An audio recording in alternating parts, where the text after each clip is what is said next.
Alright everyone, welcome back to another Star Wars Galaxy of Heroes video with Fat Phil. I do apologize if I sound a little bit weird. I'm a bit under the weather right now, but it's not going to keep me from getting content out to you guys. So I want to talk about 5 common mistakes that I see in Star Wars Galaxy of Heroes.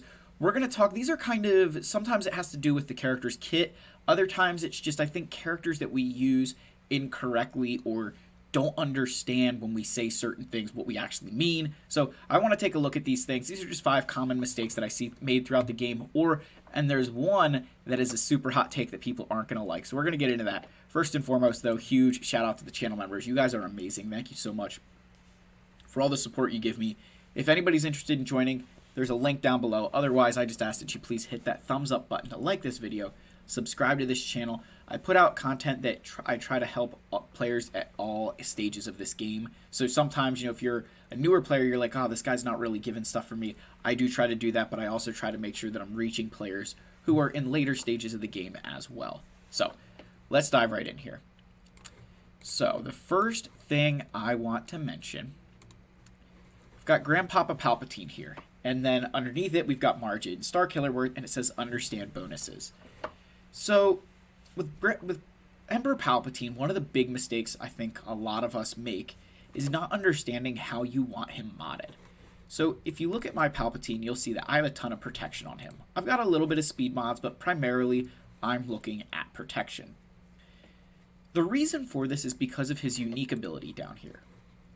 Palpatine has plus 50 max protection, and when he inflicts shock, he gains 5% max protection until the end of the encounter. Now, what I want you to pay attention to there is just that when he gains 5% until the end of the encounter when he inflicts shock. It's not during his turn, it's when he inflicts it. So he does that on his basic, right? Deal special damage to target enemy, shock them for 3 turns, then Palpatine gains 15% turn meter for each shocked enemy, right? And shock is a fantastic buff. I mean, can't gain health, buffs, or bonus turn meter. It's amazing. So he can inflict it on his turn. When he does, he gains 5% max protection, and he's gaining 50% at the start of battle. Well, you remember that Mara Jade here has an ability that if Emperor Palpatine is the leader, he assists if it's her turn. So let that sink in. Mara Jade is going to be using her basic, which calls Palpatine to assist. If he inflicts shock, he gains 5% max protection during this action. That's one of the big things that really helps you ramp Palpatine's protection numbers, is the fact that Mara Jade, when he assists her, if he inflicts that shock, he's gaining max protection. And then you combine that with Starkiller's unique here, where if you meet all these criteria of having all that stuff, you're going to get 100% max protection until the first time Starkiller's defeated. So all of a sudden, Palpatine is going to be juiced out of his mind. It's why wanting him for protection makes so much sense, because inside of that Rey, when you're countering Rey with Starkiller, which is, the primary use for him right now, for at least in the end game here, you need Palpatine to survive. So if you build him for damage and he doesn't have as much protection, he's going to be a lot flimsier and he could potentially die. But if you mod him for that protection, recognizing that all you're trying to do is make sure that he is as thick as possible, you get a lot more out of him. So that's a common mistake I see players make sometimes, that you try to use Palpatine for damage when really you should just be using him as the source of turn meter for your team, where you're calling Starkiller to assist, right? Because remember, in that Omicron ability, right, whenever a Sith ally uses a basic, he assists. So as long as you can keep that Palpatine train going, where he's gaining lots of turn meter, Starkiller's constantly assisting, and that's where your damage comes from. You've also got similar situations with Darth Nihilus and Old Daka here. So with Darth Nihilus, whenever Traya or Sion are inflicted with a debuff, he gains 30% max health stacking until the end of the encounter. That is a hugely important part of his kit, that you inflict those characters with debuffs and his max health just ramps like crazy. It gets crazy, crazy fast, right? 30% max health is a lot of max health, and it's just going to continue to ramp and ramp and ramp. So by having a higher base to start with, you're going to be able to ramp it that much more. So that's a big part of his kit, is by modding him for health, you're getting that much more benefit out of that, bonus. Similarly, you've got another one with Old Daka here. Now this is a Zeta, but when another ally is revived while Old Daka is active, she gains 10% max health stacking until the end of the encounter. So again, in this situation, you think of that General Grievous counter, where if you have a Relic Daka and just like your rest of your Night Sisters are trash levels, General Grievous is going to kill them. As Daka revives everybody or a zombie comes back, she's gaining 10% max health each time. So very quickly, her max health, again, gets into the millions. Because that 10% max health, it just stacks and stacks and stacks. So this is a fantastic ability. This is one that is very important to the overall success of Night Sisters, and one of those ones that you've really, by modding her for max health, again, taking a lot more advantage out of that. So I did just want to show those as a few other examples of that, where you really just want to have as much of the stat that they're gaining on that character. All right, the next one here is Jedi Knight Luke. And a lot of people say, oh, you don't want speed on Jedi Knight Luke. Yes, that is very true. If you're using his leadership, you do not want him to be fast because the enemies get reduced to his base speed. So you don't want him to be fast. But that's only if he's the leadership, which the majority of us are not using his leadership in the game anymore. So because we're not using his leadership, you want speed on him. Like, I think so often we get so stuck in saying, oh yeah, you don't want Jedi Knight Luke fast. No, you don't want Jedi Knight Luke fast if you're using him in the leader slot. If you're using him anywhere else, you have to have speed on him, or else he'll never get turns. I've got 125 extra speed on mine, and he's still less than 240 speed. It's crazy. He has a very low base speed, which is designed, but I mean, look at that, right?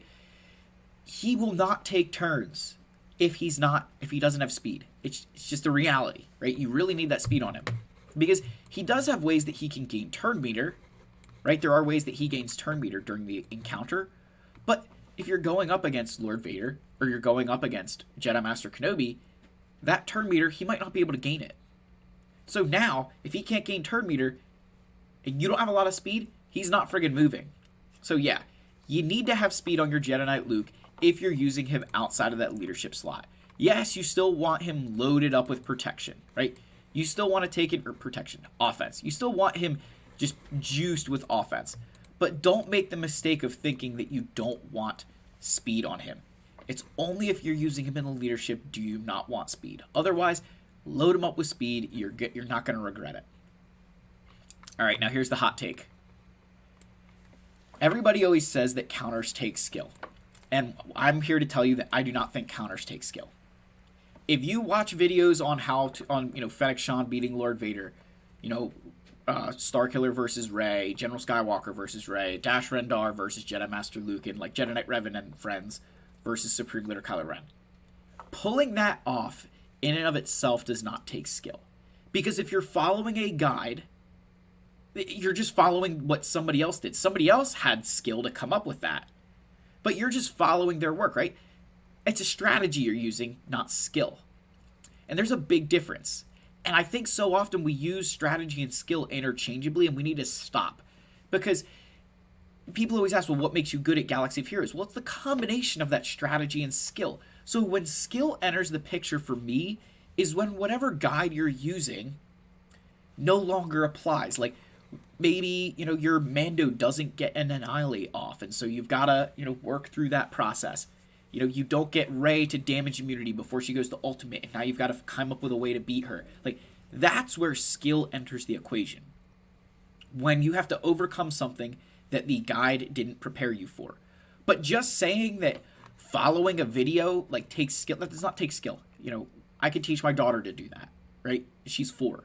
So I get that we so often want to say it the Wampa battle versus Sith Eternal takes skill. It takes skill the second that it deviates from whatever course you've been following. But don't sit there and think that it takes skill to just, be a galactic legend like this. There's a strategy you're following, but when that strategy goes awry, that's when skill enters the equation. Another great example of this is the Reva mission. The Reva mission is something, excuse me guys, sorry. The Reva mission, if you follow Fat Phil's guide, right? I put out a guide, I want to have one on the channel. That's not skill, right? That's a strategy. You're following my strategy, and my strategy's working. It's perfectly okay. When skill enters the chat, right? When skill enters the chat is when, hey, Phil, my 7th sister got stunned right off the bat, or so-and-so didn't get a turn, and you have to come up with your way to beat that, right? That you use your skills to understand how to still complete that mission. That's skill. Just following a guide, that's the strategy portion of it. So we really need to stop using those terms interchangeably, because I think that so many players get this twisted view of what skill is, and not understanding that a lot of times we're following a strategy. Like, me using the Chimera to beat Leviathan is not skill. That's a strategy, right? I'm following a strategy that other people have discovered, right? We're following a strategy.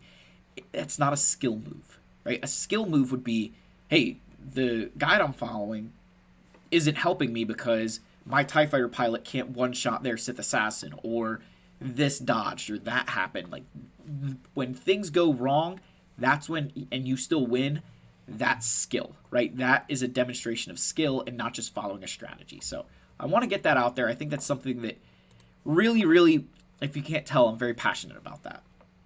It's a hot take, though, because people won't like that I say that. And I'm bashing myself here. Like, I do not come up with a lot of things by myself. I see other people do it, and I can mimic that. Following a strategy. I'm not always just using skill. Jedi Knight Revan modded for offense. So this, again, is a situation where I think a lot of players, the reason this was happening is you get Jedi Knight Revan so early. Right? A lot of players were getting Revan early, and they would take him to relics.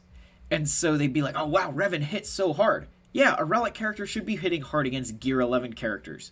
Like, sorry, I don't know why I'm laughing. I find this so funny, but like, it's the truth, right? Like, if I take my Revenant against like Gear 10 characters, yeah, he should friggin' be hitting hard, right? Like, you're Relic 5, you should be destroying a non-Relic team. But when you get to the point where you're facing other Relic characters, like, this attacker thing doesn't mean a lot. It's understanding the underlying kit to know how you're supposed to use him. Right? He's immune to ability block. Right? I forget where that is. Right here. It's not an ability block. So he has this cleanse ability. So you just need Revan to stick around. You need him to be alive. You want him to be fast, but you want him to be alive. Because he can cleanse. He's immune to ability block. So he can always use his abilities at any point in time. It's what makes him such a fantastic character. So you want him to just stick around. That's why I mod mine for protection, right? And other players will say, well, why aren't you modding him for health? Well, that's because I try to counter Lord Vader with him. And if he has a larger health pool, damage over time, deal a lot more damage to him when he's got a massive health pool comparative to when he's got a bigger protection pool. So that is one of the things with Jedi Knight Revan to understand, is just how you're modding him is impacting your play and what potential counters you can use for him. So again, don't mod him for offense. Just make him stick around. You will be much better off, especially as you get further into the game and you're forcing players to have to beat a tankier and tankier Revan. Can be a lot more challenging. All right, the last one, guys, I don't know why I keep having, but I keep seeing it and it keeps infuriating me. Commander Luke Skywalker should never have crit damage mods. There should never be a single crit damage mod on this character. It's not because he doesn't deal damage. He does deal damage. It's not because he's not, like, he's an attacker. He likes to deal damage. It's not why. It is because, again, how many times do I have to friggin' say this? Apparently, I still have to say it. 3PO and Chewie's unique. If the allied leader is a non-galactic legend rebel, which CLS, yep, that checks the box, they gain 40% of his health, protection, defense, potency, tenacity, and offense. There's nowhere in here that this says critical damage. There's nowhere in here it says critical damage. It just says offense. Stop putting crit damage mods on him. You are literally handicapping your entire team. You could have a perfectly modded Commander Luke Skywalker with the tenacity, potency, but if you throw crit damage on him, you're pissing away 40% of his offense to the team. And that just, it can kill teams. The amount of times I've been able to beat other Commander Luke Skywalker teams because Commander Luke is modded for crit damage or for speed it's crazy. Like, take advantage of these, like this unique ability. This is, again, just another example of understanding kits. You've got to take advantage of these things that are baked in here, because otherwise you will not be as competitive because your team isn't as good, right? So yeah, I know that I preach on this one all the time, but I see it time and time again, and it is so frustrating because the answer's staring you in the face. It's why I was saying to a lot of players that Commander Luke is your first relic on that team. Because you're basically adding, look, Chupio gets 40% and other rebel allies gain half of that. So you're basically adding gear levels to the rest of your rebels when you're taking advantage of this character. So I don't know why I need to keep preaching that to you guys, but apparently I do, and I am going to sit on my high horse and say that I am better than you if you don't mod that way. So avoid that with Fat Phil and mod CLS properly. You know, and if you say, well, Phil, I don't want tenacity, I want potency. Like, look, use those stats. Use some combination of those stats. I'd stay away from health because mirror matches get a lot easier when your team has more health because of exposed damage from C-3PO, but that's a whole other conversation. Anyway, guys, that's enough preaching at everybody's faces. Let me know what your thoughts are down below. Hopefully you find these things informative and it helps you out a little bit throughout the game. As always, I love all you. May the Force be with you, and I'll see you guys in the next video. Cheers.